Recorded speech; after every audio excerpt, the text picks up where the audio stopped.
أعوذ بالله من الشيطان الرجيم بسم الله الرحمن الرحيم وإذ استسقى موسى لقومه فقلنا اضرب بعصاك الحجر فانفجرت منه اثنتا عشرة عينا قد علم كل أناس مشربهم كلوا واشربوا من رزق الله ولا تعثوا في الأرض مفسدين وَإِذْ قُلْتُمْ يَا مُوسَى لَن نَّصْبِرَ عَلَىٰ طَعَامٍ وَاحِدٍ فَادْعُ لَنَا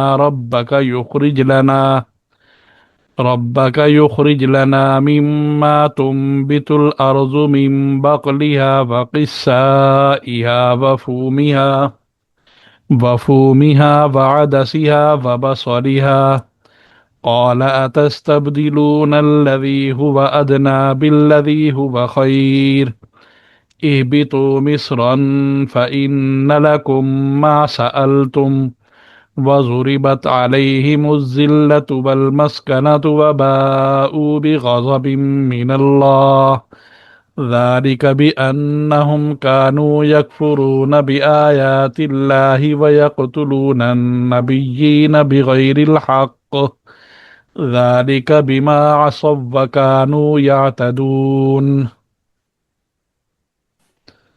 واو میں نے اور از میں نے جب استسقا سی سقا ہوتا ہے پانی پلانا یا بارش، اور سین جو ہوتی ہے جب جس لفظ کے شروع میں ایسے آتی ہے تو اس کا مطلب ہوتا ہے وہ چاہنا یا طلب کرنا۔ اور جب پانی مانگا موسیٰ علیہ السلام نے، وَإِذِ یاد کرو اس وقت کو جب پانی مانگا یعنی بارش مانگی موسیٰ علیہ السلام نے، یا پانی مانگا موسیٰ علیہ السلام نے، لی قوم ہی لام میں نہ کے لیے، قوم ہے ہی اشارہ موسیٰ علیہ السلام کی طرف، یعنی انہوں نے پانی مانگا اپنی قوم کے لیے۔ فقلنا فا نتیجے کا معنی میں ہوتا ہے تو کا لفظ اس سے نکلتا ہے، تو قلنا ہم نے کہا، اضرب مارو، بعصاکا اپنے عصا کو یعنی اپنی لاٹھی کو، الحجر پتھر پر، فن فجرت فا پھر وہی نتیجے کے معنی میں تو یعنی مارنے کے نتیجے میں، فن فجرت تو پھوٹ پڑا، من ہو اس سے، پھوٹ پڑے اس سے، اسنتا عشرہ، اسنتا عشرہ 12 کو کہتے ہیں، عینن میں نا چشمے، تو پھوٹ پڑے اس سے 12 چشمے، قد علیم کل اناسن، قد تحقیق، علیمہ جان لیا، علم میں آ گیا یعنی جان لیا، کل اناسن ہر جماعت نے، مشربہم اپنے پینے کی جگہ، مشرب اپنے پینے کی جگہ، ہم اشارہ ان لوگوں کی طرف ہے، جماعت کی طرف، کہ انہوں نے ہر ایک نے اپنے پینے کی جگہ کو پہچان لیا۔ کلو کھاؤ، وشربو اور پیو، من رزق اللہ اللہ کے رزق سے، ولا تعصو نہ چلو، فی الارضی زمین میں، مفسدین فساد مچاتے ہوئے۔ وَإِذْ قُلْتُمْ اور یاد کرو، وَإِذْ اور جب، قُلْتُمْ تم نے کہا، یا موسیٰ اے موسیٰ، لن نصبرا ہم ہرگز صبر نہیں کر سکتے کریں گے، علامن پر، طعام کھانا، واحد ایک، ہم ہرگز صبر نہیں کر سکتے ایک قسم کے کھانے پر، فادعو لہذا دعا کرے مانگے، لنا ہمارے لیے، ربکا اپنے رب سے، یخرج لنا مما تنبت الارض من بقلها کہ وہ نکالے لنا ہمارے لیے، مما اس میں سے، تنبتو جو اگاتی ہے، الارض زمین جو زمین اگاتی ہے اس میں سے ہمارے لیے اپنے رب سے مانگیے۔ اب وہ اگاتی کیا ہے؟ وہ ہے سب سے پہلے ترکاری، ترکاری یہاں ساگ کے معنی میں بھی آتا ہے اور ہر قسم کی سبز رنگ کی سبزی میں آتا ہے، تو انہوں نے ترکاریاں مانگی یعنی سبز رنگ کی سبزی، वक़िस्साइहा, किस्सा खीरे को कहते हैं, और उन्होंने खीरे मांगे। वफूमिहा, फूम से मुराद दो चीजें हैं, गंदुम भी हो सकती है और इससे मुराद लहसुन भी है। और उन्होंने गंदुम मांगी या लहसुन मांगा। वादसिहा, अदस मसर, मसर मांगे, उन्होंने मसरा की दाल खानी थी। वाबा सलीहा, बसल प्याज, और उसका प्याज। हा हा हा, ये जो है ना, ये इशारा है जमीन की तरफ कि और मिम बकलिहा, के जो उगाती है जमीन। अब क्या उगाती है? अपनी तरकारियां और अपने खीरे। उसको उर्दू में ककड़ी, ककड़ी कहते हैं खीरे को। और फूमिहा, गंदुम, इसको उर्दू में, असल जो उर्दू हिंदुस्तानी जो पुरानी थी उसमें कहते हैं गेहूं, गेहूं। और या दूसरा माना इसका लसन के माना में भी है। और अदसिया, अदस मसर, मसरों, मसरा की दाल। वाबा सलीहा, और प्याज। काला, तो मूसा अलैहिस्सलाम ने कहा, अतस्तब्दिलूना, हमजा सवारिया है, तस्तब्दिलूना यानी तुम तब्दील करना चाहते हो, अल्लवी, उस चीज को, हुआ अदना, जो कि कम दर्जे की है यानी घटिया है। घटिया से मुराद वो आला चीज के मुकाबले में है, वैसे हकारत वाला घटिया नहीं, कि जो कम दर्जे की है। बिल्लवी, उसको चेंज करना चाहते हो, बिल्लवी, उस चीज से, हुआ खैर, जो कि बेहतर है। यानी तुम्हें मन्नो सलवा जो मिल रहा था उसके मुकाबले में ये चीजें तुम लेना चाहते हो।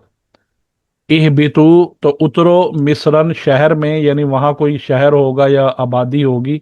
फ़इन्न लकुम, तो बेशक, लकुम, तुम्हारे लिए है, माँ, वो चीज, सअल तुम, जो तुम मांगते हो या तुम चाहते हो।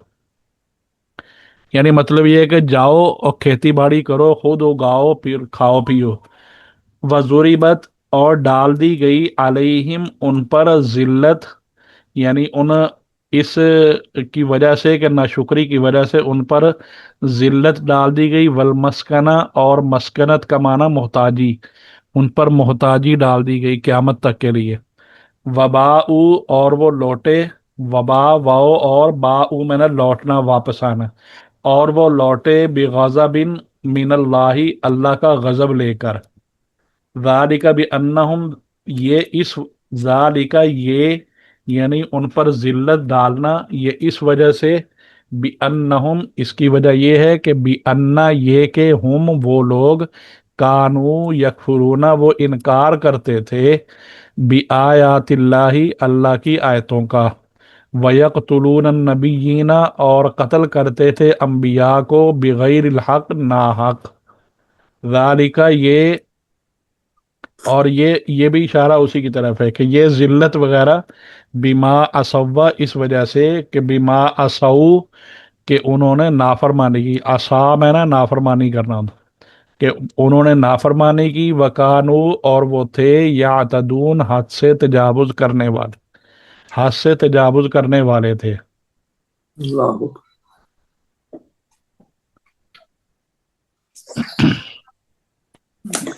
इन आयात में,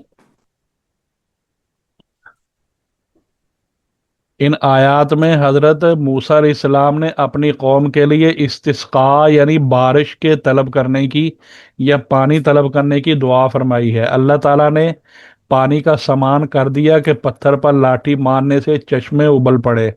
इससे मालूम हुआ कि ये इस्तिस्का, यानी पानी को तलब करना या बारिश को तलब करना, ये असल दुआ ही है। और ये मूसा अलैहिस्सलाम की शरीयत में भी सिर्फ दुआ पर ही इक्तफा किया गया।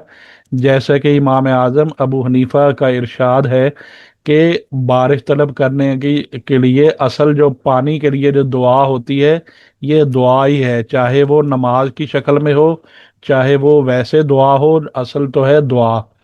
इसी इसी तरह हदीस में आता है रसूलुल्लाह सल्लल्लाहु अलैहि वसल्लम का, नमाज इस्तिस्का, यानी बारिश की नमाज के लिए ईदगाह के मैदान में तशरीफ ले जाना साबित है, और वहाँ नमाज नमाज पढ़ना और खुतबा देना और दुआ करना भी नकल किया गया है।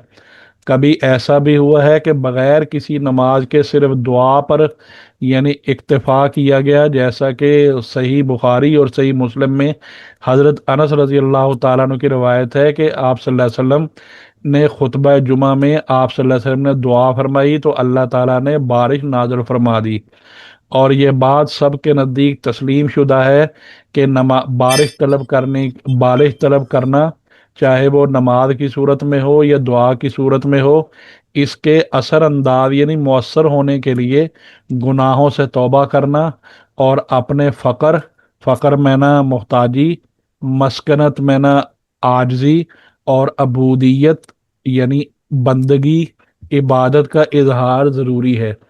گناہوں پر اصرار کرنا، اللہ تعالیٰ کی نافرمانیوں پر قائم رہتے ہوئے دعا کے مؤثر ہونے کا انتظار کرنے کا کسی کو حق نہیں ہے۔ اللہ تعالیٰ اپنے کرم سے یوں بھی قبول فرما لے تو اللہ تعالیٰ کے قبضہ قدرت میں سب کچھ ہے۔ اب اس سے آگے جو ہے وَإِذْ قُلْتُمْ يَا مُوسَىٰ لَن نَّصْبِرَ عَلَىٰ طَعَامٍ وَاحِدٍ، یہ قصہ وادی تی کا ہی ہے۔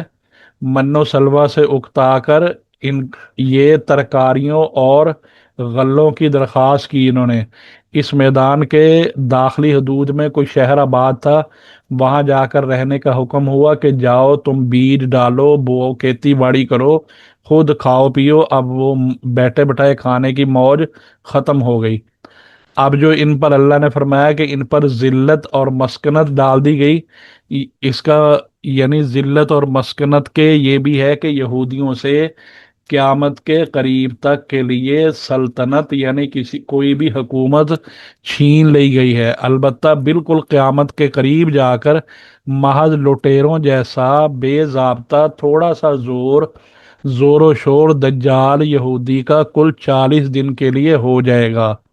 یعنی دجال جب آئے گا تو اس کی حکومت 40 دن کے لیے ہو جائے گی، اور اس بات کو صرف 40 دن کو کوئی عقل مند کوئی سلطنت نہیں کہتا، یعنی حکومت نہیں کہتا، اور ان کو یہ بات موسیٰ علیہ السلام کے ذریعے سے بتلا دی گئی تھی کہ اگر بے حکمی یعنی حکم عدولی کرو گے تو ہمیشہ دوسری قوموں کے محتاج یا ان کے محکوم بن کے رہو گے، یعنی ان کے ماتحت رہو گے، جیسا کہ سورہ اعراف کی آیت نمبر 167 ہے، وَإِذْ تَأَذَّنَ رَبُّكَ لَيَبْعَثَنَّ عَلَيْهِمْ إِلَى يَوْمِ الْقِيَامَةِ مَن يَسُومُهُمْ سُوءَ الْعَذَابِ، جس کا ترجمہ ہے کہ یاد کرو وہ وقت جب تمہارے رب نے اعلان کیا کہ وہ ان پر قیامت کے دن تک کوئی نہ کوئی ایسا شخص مسلط کرتا رہے گا جو ان کو بری طرح سے تکلیفیں پہنچاتا رہے گا۔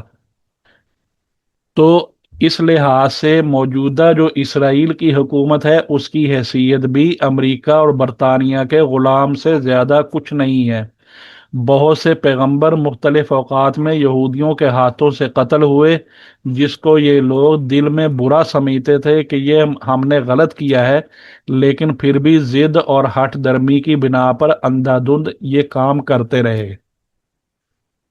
ان آیات میں یہودیوں کی سزا دنیا میں ہمیشہ کے لیے ذلت، مسکنت یعنی ان ضلالت ہی ہے، اس کی دوسری قسم اور محتاجی، اور دنیا اور آخرت میں اللہ تعالیٰ کے غضب کو بیان کیا گیا ہے۔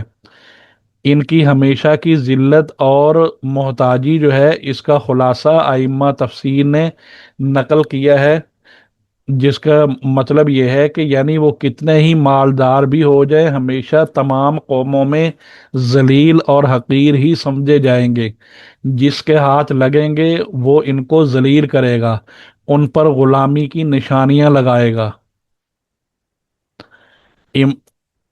حضرت عبداللہ بن عباس رضی اللہ تعالیٰ عنہ سے ان کی یہودیوں کی ذلت اور محتاجی کا یہ مفہوم نقل کیا گیا ہے، جس کا ترجمہ ہے کہ مطلب یہ ہے کہ یہودی ہمیشہ دوسروں کی غلامی میں رہیں گے، ان کو ٹیکس وغیرہ ادا کرتے رہیں گے، خود ان کی کوئی قوت اور اقتدار ان کو حاصل نہیں ہوگا۔ اس مضمون کے اعتبار سے سورہ آل عمران میں ایک اضافہ بھی آیا ہے۔ سورہ آل عمران آیت نمبر 112، ضُرِبَتْ عَلَيْهِمُ الذِّلَّةُ أَيْنَمَا ثُقِفُوا إِلَّا بِحَبْلٍ مِّنَ اللَّهِ وَحَبْلٍ مِّنَ النَّاسِ، یعنی ان پر जमा दी गई या उन पर मुसल्लत कर दी गई बेकदरी जिल्लत जहां कहीं जाएंगे। हाँ, एक जरिया ऐसा है कि जो अल्लाह की तरफ से हो, यानी कि वो अल्लाह की तरफ से हो, और एक जरिए से वो जो आदमियों की तरफ से हो। ये तो तर्जमा है। अब अल्लाह के जरिए का मतलब तो ये है कि जिन लोगों को अल्लाह ताला ने ही अपने कानून में अमन दे दिया हो, जैसे नाबालिग बच्चे, औरतें, या ऐसे इबादत गुजार यहूदी जो मुसलमानों से लड़ते नहीं हैं, तो वो महफूज और अमन वाले रहेंगे। और आदमियों के जरिए का मतलब ये है कि इससे मुराद सुलह का मुआहदा है, जिसकी एक सूरत तो ये है कि मुसलमानों से सुलह का मुआहदा कर लें या उनको टैक्स देकर उनके मुल्क में रहने का कानूनी हक हासिल कर लें, तो वो महफूज रहेंगे। लेकिन इसके बारे में भी आया है कि यहाँ मिनन नास का लफ्ज़ इस्तेमाल हुआ कि वो लोगों के रस्ते से, मुस्लिमीन का लफ्ज़ नहीं इस्तेमाल हुआ। इसकी वजह यह है कि इसमें इम्कान है कि दूसरे गैर मुस्लिमों से मुआहदा करके भी उनकी पुष्टपनाही में आ जाएं, तो ये अमन से रह सकते हैं। फिर ये जो फरमाया गया कि वो लोगों के रास्ते से या अल्लाह के रास्ते से, तो इसके मतलब यही है कि इन दो रास्तों के अलावा ये हर जगह हमेशा ये जिल्लत और जलील और खार ही रहेंगे। मतलब ये है कि इन दो सूरतों के अलावा, कि या तो अल्लाह के अहद के जरिए से, मसलन बच्चे, औरतें वगैरह, इनको अल्लाह ने कहा है कि इनको कुछ ना कहा जाए, या फिर लोगों के जरिए, मतलब सुलह के जरिए। ये ये उस सूरत में है कि अगर हम यहाँ इसको मान लें कि ये, यानी उनकी मजमूई तौर पर जिल्लत से ये लोग बच जाएंगे। बहुत से हजरात मुफस्सिरीन ने यहाँ ये फरमाया कि इसका मतलब ये हो सकता है कि ये लोग अपनी जिल्लत और कौमी हैसियत से तो जलील व ख़ार ही रहेंगे, लेकिन अगर कानून इलाही की वुसअत में आकर इनके कुछ अफराद अगर महफूज हो भी जाएं, या दूसरे लोगों का सहारा लेकर थोड़ी सी हिफाजत में आ भी जाए, तो ये सिर्फ जिल्लत और खारी पर पर्दा ही पड़ेगा, हकीकत में ये जलील ही रहेंगे। इस तरह सूरह बकरा की आयत की वजाहत सूरह आल इमरान की आयत से पूरी हो गई, और इससे वो तमाम शुबहात भी दूर हो गए जो आजकल फ़लस्तीन में यहूदियों की हुकूमत कायम होने की बिना पर बहुत से मुसलमानों को पेश आते हैं। यानी ये एतराज़ होता है कि यहाँ तो कहते हैं कि वो हमेशा जलील ही रहेंगे, लेकिन इसराइल में तो उन्होंने हुकूमत करके दूसरों को जलील किया हुआ है। ये एतराज़ है। तो ये कहते हैं ये एतराज़ रहता नहीं है, क्योंकि कुरान के कतई इरशादात से तो ये समझा जाता है कि यहूदियों की हुकूमत कभी कायम ही नहीं होगी, और फ़लस्तीन में तो उनकी हुकूमत कायम हो गई।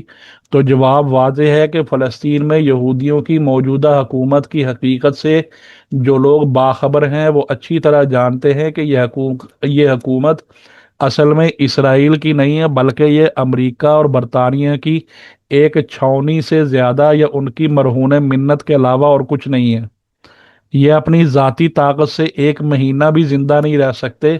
यूरोपियन ताकतों ने इस्लामी ब्लॉक को कमज़ोर करने के लिए उनके दरमियान में इसराइल का नाम देकर एक छावनी बनाई हुई है, और इसराइली उनकी नज़रों में भी उनके फर्माबरदार गुलाम से ज़्यादा कोई हैसियत नहीं रखते।